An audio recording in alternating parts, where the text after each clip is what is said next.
اور پورے ہندوستان کی ایک اہم شخصیت حضرت مولانا عبدالعلی صاحب فاروقی دامت برکاتہم، میں انتہائی ادب اور احترام کے ساتھ حضرت والا سے درخواست کرتا ہوں کہ حضرت والا تشریف لائیں اور اپنے اہم بیان سے ہم سب کو مستفیض فرمائیں، اور آپ حضرات سے بھی میں درخواست کرتا ہوں کہ پوری توجہ کے ساتھ حضرت والا کے بیان کو سنیں، اور سننے کے ساتھ ساتھ یہ ارادہ کریں کہ انشاءاللہ ہم جو سنیں گے اس پر عمل کرنے کی بھی کوشش کریں گے۔ حضرت والا سے درخواست سے تشریف لائیں۔ بسم اللہ الرحمن الرحیم، نحمدک یا رب العالمین، والصلاة والسلام علی النبی الصادق الامین، وعلى آلہ واصحابہ الذین نجوم الہدایۃ والیقین۔ رب اشرح لی صدری ویسر لی امری واحلل عقدۃ من لسانی یفقہوا قولی۔ اما بعد فقد قال النبی صلی اللہ علیہ وسلم: كل أمتي يدخلون الجنة إلا من أبى. قيل ومن أبى يا رسول الله؟ قال من أطاعني دخل الجنة ومن عصاني فقد أبى، أو كما قال عليه الصلاة والسلام۔ حضرات علماء کرام، معزز اور محترم حاضرین جلسہ، کئی برسوں کے بعد آپ کی اس بستی میں میری حاضری ہوئی ہے۔ آیا ہوں میں کئی مرتبہ، بلکہ ایک مرتبہ کا تو میں نے ابھی راستے میں ذکر بھی کیا، حضرت مولانا عبدالرحمن صاحب کے سامنے بھی ذکر کیا کہ حضرت محی السنہ رحمۃ اللہ تعالی علیہ کے حکم اور مشورے پر مولانا جلال الدین صاحب گئے میرے پاس، اور میں نے یہاں کے لیے ایک تاریخ لی جس میں حضرت محی السنہ کو بھی شرکت کرنا تھی، مگر اللہ کا کرنا ایسا ہوا کہ میں مقررہ تاریخ پر، اس وقت اب تو میرے گھٹنوں میں بہت درد رہتا ہے، اللہ کا فضل ہے کہ عمر کے لحاظ سے بہت اچھا ہوں، اللہ کا بہت کرم ہے، لیکن گھٹنوں کا درد جو ہے وہ کیسا ہے کہ اس کی وجہ سے چند قدم چلنا بھی مشکل ہے۔ یہ اس وقت کی بات ہے، پر کئی برس ہو چکے کہ جب یہ مرض اگر تھا بھی تو معمولی رہا ہوگا۔ بہرحال طے یہ ہوا تھا کہ میں پنجاب میل سے، جو لکھنؤ سے شام کے وقت 4 سوا 4 بجے چلتی تھی، ہردوئی آؤں گا اور مغرب کی نماز کے وقت میں یہاں پہنچ جاؤں گا، اور اس کے بعد یہاں لالا پور آؤں گا۔ اللہ کا کرنا ایسا کہ میں جب لکھنؤ اسٹیشن آیا تو چونکہ وقت ایسا تھا تو عصر کی نماز میں نے اسٹیشن ہی پر پڑھی، بالکل خوب چھٹکی ہوئی دھوپ اور بالکل اچھا سورج نکلا ہوا، اور میں بیٹھا ٹرین پر، کچھ لیٹ آئی، بس ایک میں سمجھتا ہوں 10-5 کلومیٹر چلی ہوگی، یعنی کاکوری سے پہلے بارش شروع ہوئی، دیکھنا لگا، اور جتنا آگے بڑھ رہا ہوں بارش ہے کہ بس زور و شور سے بڑھتی چلی جا رہی ہے۔ اور جب میں ٹرین میری ہردوئی پہنچی ہے، جما جم بارش، میں راستے سے سوچ رہا ہوں ہوگا کیا، میں اسٹیشن سے اتر کے کہاں جاؤں گا، کیسے جاؤں گا، کیا صورت ہوگی۔ لیکن حضرت رحمت اللہ تعالی علیہ کا ایک مزاج تھا، کیا حسن انتظام تھا، اور کیا حضرت کے ہاں رعایتیں تھیں کہ جب میں اسٹیشن پر پہنچا تو میں نے دیکھا 2 صاحبان موجود، انہوں نے مجھے اتارا، میں نے کہا کہ میں نماز نہیں پڑھی ابھی مغرب کی، وضو ہے میرا، تو ان کا ایسا ہے کہ آپ کا جی چاہے یہاں پڑھ لیں، چند منٹ میں پہنچ جائیں گے ہم، چاہے وہاں چل کے پڑھ لیں۔ ہم نے کہا چلیے وہیں پڑھ لیں۔ میں وہاں پہنچا تو حضرت منتظر تھے۔ بارش اتنی شدید ہو رہی تھی کہ جلسے کا کوئی سوال ہی نہیں۔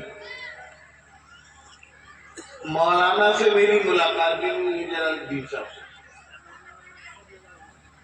سمجھے آپ؟ ہاں بہت زبردست بارش۔ اب ظاہر ہے بارش کی وجہ سے یہ پہنچ نہیں کر، اور دو بھی نہیں پہنچے۔ اس وقت یہ یہی رہتے تھے۔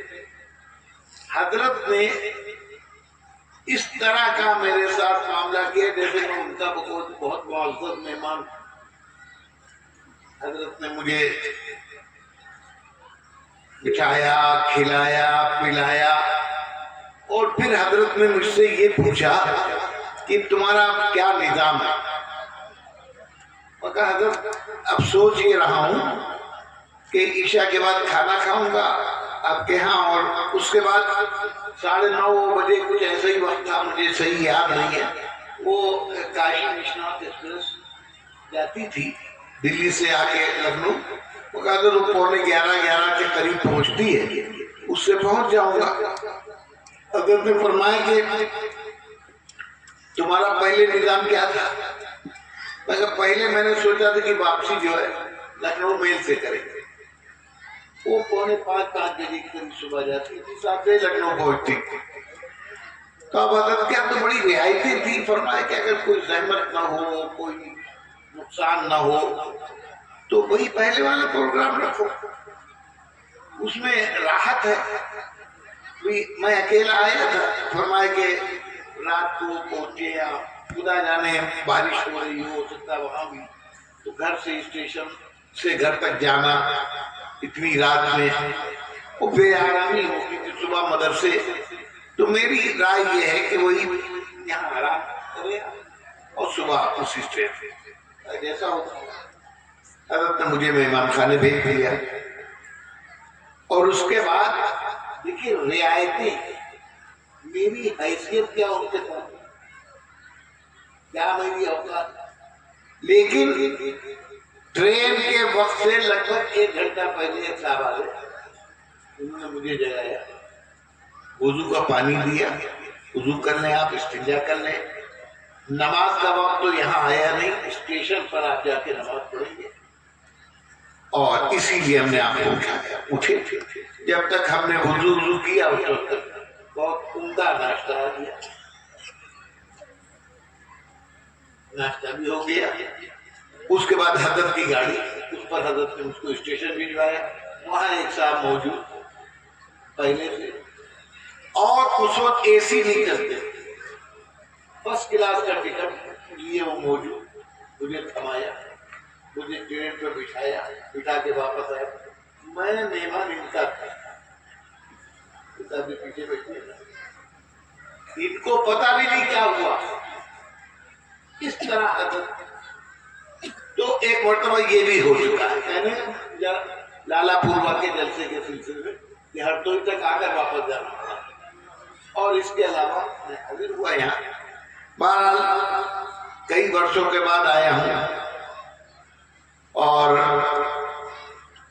میں چاہتا ہوں کہ تھوڑی دیر میں آج اتفاق کچھ ایسا اللہ کا کرنا کہ میرے حقیقی بھتیجے کا نکاح ہے،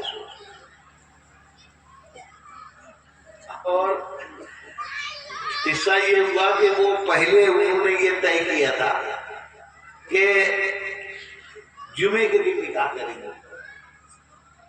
اور مسجد سے نکاح کریں گے، مگر وہ لڑکی والوں کا کچھ اصرار ہوا کہ وہ صاحب حال ہی سے ہو، جہاں سے ہو یہ وہ، بہرحال وہ کچھ ایسے مجبور سے ہو گئے کہ انہوں نے آج کر دیا، کل کے بجائے آج نکاح۔ اب 2-3 دن پہلے میرے پاس میرے بھائی آئے، بھائی صاحب یہ ہے تاریخ میں تو ابھی دے چکا ہوں، اسے جانا نہیں ہے، کہنا پھر کیسے کیا کروں؟ بہرحال میں اس کو چھوڑ کر یہاں آیا ہوں۔ یہ سمجھیے میں مختصر وقت میں کچھ گزارشات کرنا چاہتا ہوں۔ ابھی مولانا احمد علی صاحب ایک مضمون بیان کر رہے تھے اور اس وقت کی ضرورت سب سے زیادہ وہی. آج ہمارا معاشرہ جس طرح بےرحمی کا شکار ہے، خاص طور سے یہ موبائل میں اتنا زیادہ ہمارے بچوں کو، ہمارے گھروں کو، ہمارے ماحول کو متاثر کیا ہے کہ اب ہم دین بھی چاہتے ہیں کہ موبائل ہی سے سیکھیں. اور ظاہر ہے کہ موبائل ایک ایسی چیز ہے کہ وہ اپنی ذات سے نہ آپ اس کو اچھا کہہ سکتے نہ اس کو برا کہہ سکتے. اس میں ہر طرح کی چیزیں ہیں، ہر طرح کے دینی بیانات بھی ہیں، تفسیر بھی ہے، قرآن بھی ہے اور فحاشیاں بھی ہیں. اور آج ہی میں پڑھا رہا تھا مشکاۃ شریف کی ایک حدیث ہے. اللہ کے نبی صلی اللہ علیہ وسلم نے فرمایا حفت الجنت بالمکارہ وحفت النار بالشہوات. جنت کو ناپسندیدہ چیزوں سے گھیرا گیا، جو آپ کو اچھی نہیں لگی وہ کرنا پڑے گا.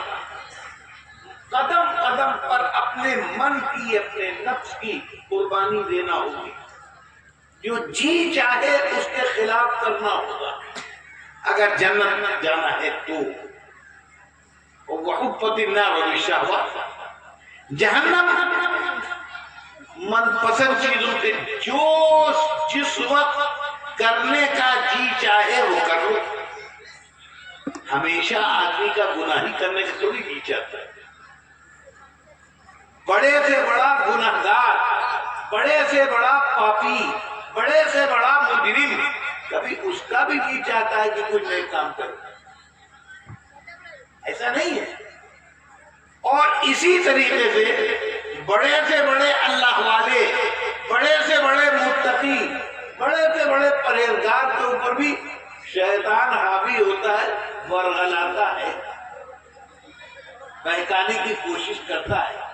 یہ ایک الگ بات ہے کہ میرے جیسے لوگ اس کا شکار ہو جاتے ہیں، اللہ کے نیک بندے اس کو دھتکار دیتے ہیں، لیکن وہ بالکل مایوس نہیں ہے، اپنا کام کر رہا ہے. تو آدمی کا بڑے سے بڑے گناہگار کا ہر وقت گناہی کرنے کے تھوڑی نہیں چاہتا ہے. جیسے اب آپ مثال کے طور پر ایک چھوٹی سی بات لے لیجیے. ایک آدمی ہے نماز کا پابند، نمازی ہے، لیکن اب اس وقت الکساہٹ ہو رہی ہے، گھر ہی میں پڑھ لیں نماز، مسجد قریب میں. کل کے سبق میں حضرت عبداللہ ابن ام مکتوم رضی اللہ تعالیٰ عنہ نابینا صحابی رسول اللہ صلی اللہ علیہ وسلم کی خدمت میں حاضر ہوئے اور اپنی بینائی کا حوالہ دے کر کہا یا رسول اللہ میں آنکھوں سے معذور ہوں اور یہ حشرات الارض، کیڑے مکوڑے زمین سے نکلتے ہیں اور میں نابینا ہونے کی وجہ سے دیکھ نہیں پاتا ہوں. کیا مجھے اس بات کی اجازت ہے کہ میں رات کے وقت مسجد نہ آ کر گھر میں نماز پڑھ لوں؟ حضور نے فرما دیا کہ ہاں تم معذور ہو، نابینا. وہ جانے لگے تو حضور نے پھر کہا بلاؤ، پھر واپس بلا. یہ بتاؤ کہ تم آواز اذان کی سنتے ہو؟ اب ظاہر ہے کہ اس وقت لاؤڈ اسپیکر نہیں تھے کہ دور تک آواز جا رہی ہے. اس کا مطلب آدمی خود اذان دے تو گھر تمہارا اتنے بات سے کرے کہ تم اذان کی آواز سنتے ہو کہ نہیں؟ ان کا وہ تو سنتے، اب پھر تو آنا پڑے. کیا سمجھے؟ عبداللہ ابن ام مکتوم جن کی رعایت قرآن کی آیت اتنی، یہ وہ عبداللہ ابن ام مکتوم ہیں کہ ایک مرتبہ رسول اللہ صلی اللہ تعالی علیہ وسلم کی خدمت میں حاضر ہوئے.